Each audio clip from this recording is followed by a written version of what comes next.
السلام علیکم every one, آپ سب کو اپنے یوٹیوب چینل پر خوش آمدید کہتا ہوں۔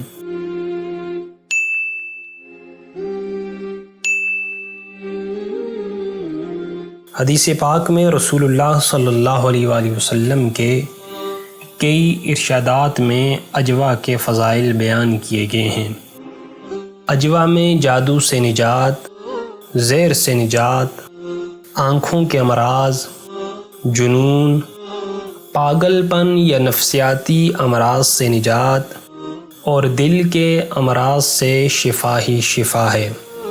ان سب سے بڑھ کر یہ کہ یہ دنیا میں جنت کا واحد پھل اور نبی پاک صلی اللہ علیہ وآلہ وسلم کی مرغوب ترین غذا ہے، جس کا درخت آپ صلی اللہ علیہ وآلہ وسلم نے اپنے دست مبارک سے لگایا تھا۔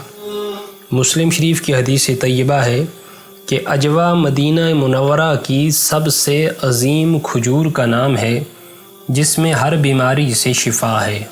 حضرت عائشہ رضی اللہ تعالی عنہ بیان کرتی ہیں کہ رسول اللہ صلی اللہ علیہ وآلہ وسلم نے فرمایا، اس عظیم کھجور اجوا میں ہر بیماری سے شفا ہے، اور اگر اسے نہار منہ کھایا جائے تو یہ زہروں سے تریاک ہے۔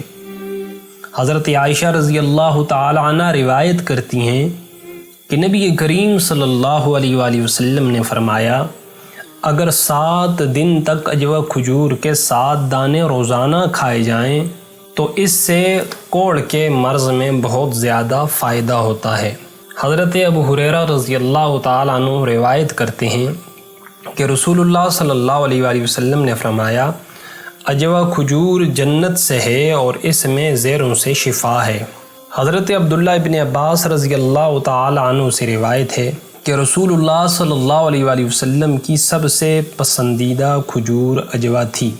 حضرت سعید خدری رضی اللہ تعالیٰ عنہ روایت کرتے ہیں کہ رسول اللہ صلی اللہ علیہ وآلہ وسلم نے ایک سفر میں جو رمضان کے مہینے میں تھا، اجوا کھجور سے روزہ افطار فرمایا۔ حضرت عامر بن ابی وقاص اپنے والد سے روایت کرتے ہیں کہ میں نے سعد رضی اللہ تعالی عنہ سے یہ کہتے ہوئے سنا کہ رسول اللہ صلی اللہ علیہ وآلہ وسلم نے فرمایا، جس نے صبح اٹھتے ہی اجوا کھجور کے 7 دانے کھا لیے، اس دن اسے جادو اور زہر بھی نقصان نہیں دے سکیں گے۔ تو یہ اجوا کے اندر وہ خاصیتیں ہیں جو اللہ رب العزت نے رکھی ہیں۔ تو اللہ رب العزت ہمیں اجوا کھجور کے جو فائدے ہیں ان کو کما حق حاصل کرنے کی توفیق عطا فرمائے۔